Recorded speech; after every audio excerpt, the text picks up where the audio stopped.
Hello, hello. Chris back again, and I just wanted to expand on and share some more details on the beautiful collaborations, networks, and allies that I've been fortunate to form over the years. The people who have made these amazing journeys so magical and potent. So yeah, I just wanted to say thank you for your patience. I am learning how to do this, and I wouldn't say this is the best it can get, and it will get better. I'm just learning how to do the editing and so on, and realize how much more work I have to do. This isn't about showcasing me first and foremost. I just wanted to reiterate that this is more about offering inspiration through my journey and sharing that. So hopefully my inspirations will help to inspire you and others. We'll start off with the Mycorrhiza Collective, and I've brought a lot of you up to speed on, basically where my journey started once I arrived into BC. So let's go from there. The Mycorrhiza Collective was formed in 2000, and it was formed by myself and my friend Corey. She was an amazing ally and collaborator for me. We primarily came together and formed the Mycorrhiza Collective after initiating the caravans for the Great Bear Rainforest. And we did that in 2000. And the efforts for the Great Bear Rainforest were, pretty straightforward. Essentially what we wanted to do was raise awareness by doing caravans across British Columbia, stopping in major towns and centers. And we had an interpretive school bus that was turned into a rainforest. It was like a moving eco-educational interpretive forest. And it was a rainforest experience that people could have while they came on board.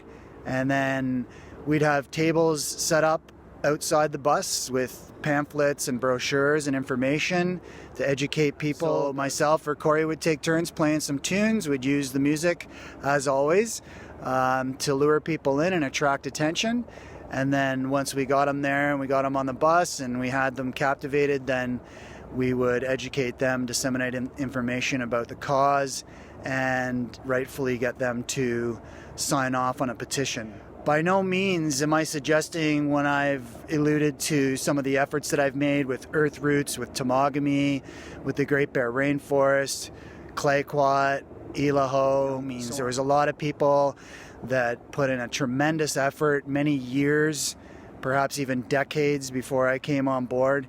And yes, perhaps the efforts that we put forth and the methods that we used were catalysts and effectively helping to push these campaigns over the edge and gain that final momentum and support from the public. So anyhow, that was an amazing thing, and we did that all throughout BC for a couple months.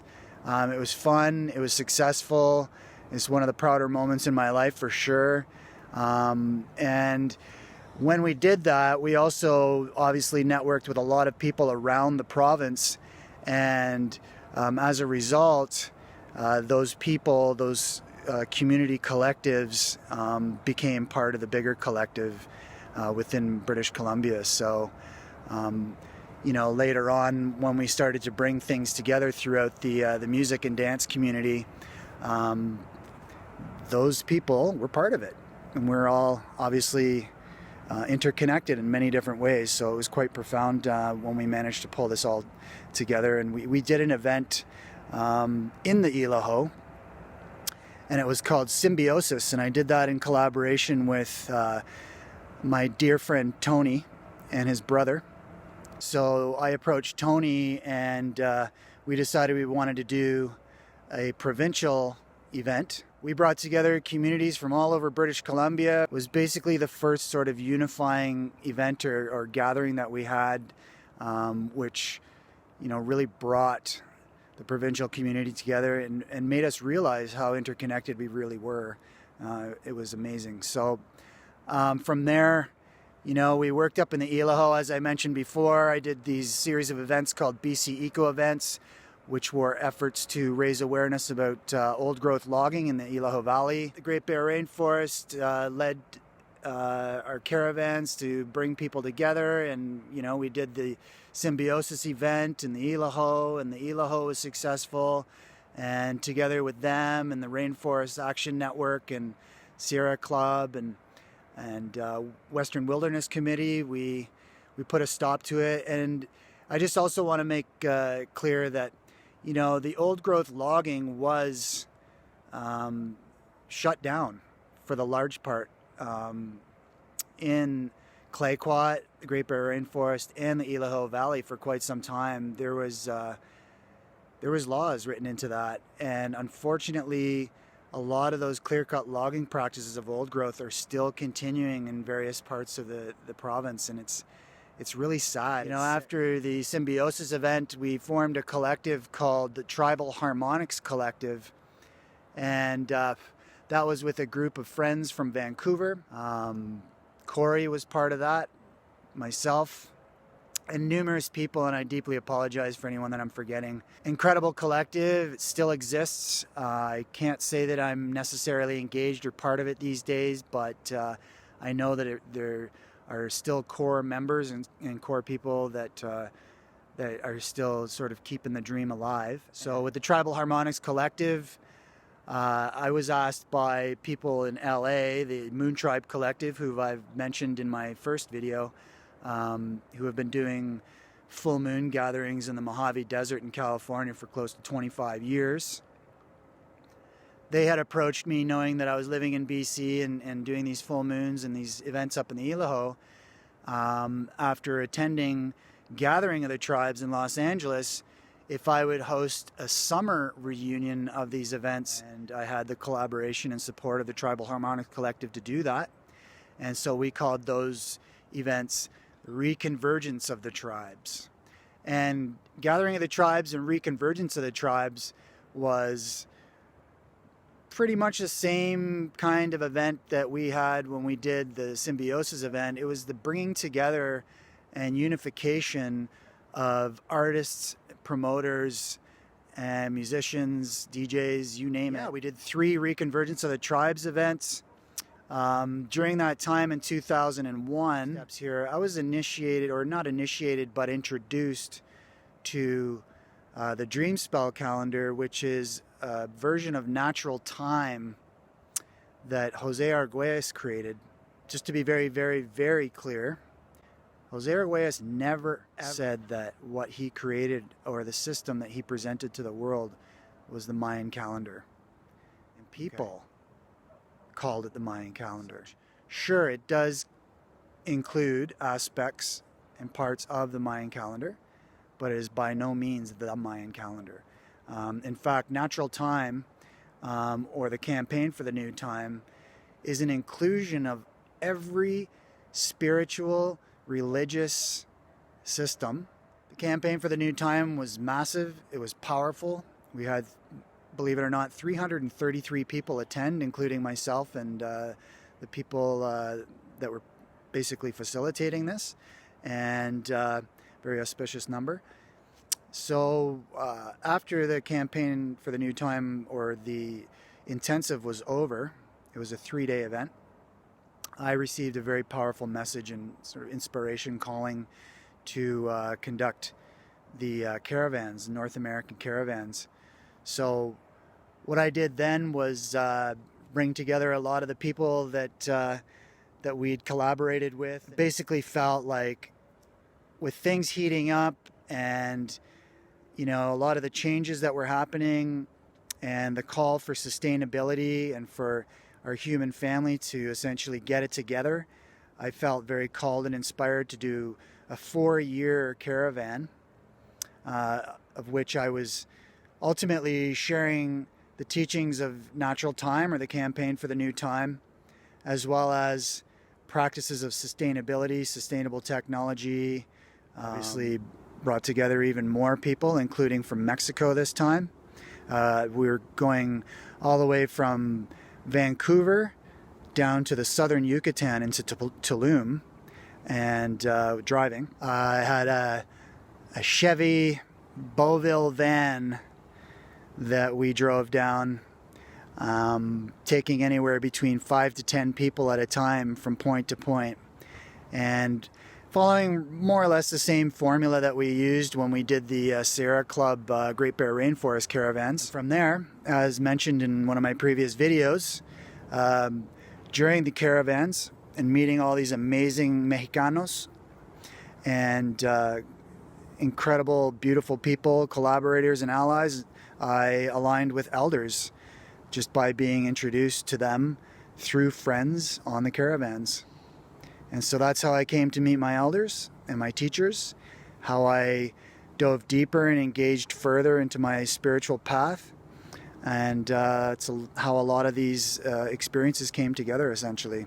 Personally heard another calling, although I thought I was done, that I was supposed to do another 7 years of events, and that those 7 years of events would be called 7777. And the 7777 stands for 7 days of the week, 7 chakras, 7 years, with the intention for 7 generations.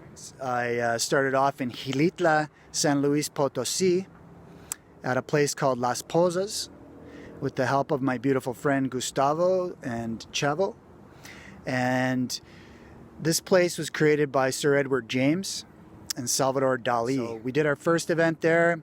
There was 30 people. Around the 7th final year, close to about 225 people or 230 people, something like that. And my second event of the 7777 events, my brother Luis Zavala, who I consider also a teacher, mentor, he says to me at the end of the event, "So what are you doing after this?" The second event was in Sayulita. And I said, "Well, not a whole lot. Why do you ask?" He says to me, "Well, we have this land, and it's 800 acres up in the mountains. And we're not doing anything with it. So we'd like you to be involved in that. And if you're interested, we have all this property, and we'd love for you to be able to help us catalyze that and bring it together." Met even more beautiful elders, Setting Sun White Bear, Wayne Lee. I already had a relationship with Don Custodio and Jose Luis. Yeah, we set up a project there which was offering sustainability practices through organic farming, permaculture, sustainable technology like wind and solar and so forth. We built cob structures, composting toilet systems. A lot of the practices and sort of lifestyles that we'd like to perpetuate on the property was just to live in a whole systems way, live in a conscious, intentional way, which included, waking up in the morning, doing sun salutations, meditation, yoga, sacred ceremony, fire ceremony, water ceremony, sweat lodges, inipis. And we also held ceremony there for the grandmother and the grandfather. The cactus, the grandfather, peyote, is most certainly my medicine. So we had teepee meetings and huichol ceremonies. Teepee meetings are peyote meetings that a lot of the northern nations practice, and they did that because they formed a church. Many may know the Native American church, and a practice which they formed under the guise of spirituality or religion, to practice under their rites and traditions, and to have that protected under law, because that became illegal in the United States many moons ago, unfortunately. Peyote is legal in Canada. If my dates serve me correctly, I believe it was like sometime in the late to mid 40s, Diefenbaker made peyote legal. I believe that he might have had a positive spiritual experience with the medicine. He actually said that he claimed that this was sacred medicine, not a drug for recreational use, and that it's to be protected and to be seen as a right for Native Canadians to practice and worship, and it should not be illegal for that reason. Pretty profound and pretty powerful for a world leader or a prime minister to say something like that. So yeah, it's certainly my mission to protect the medicine up here and to share it.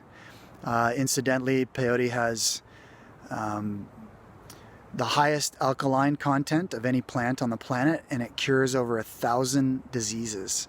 One of my brothers, Raul Casillas, has a brother who is a doctor, and he wrote a book. If you want to check it out, you might be able to find used copies on Amazon.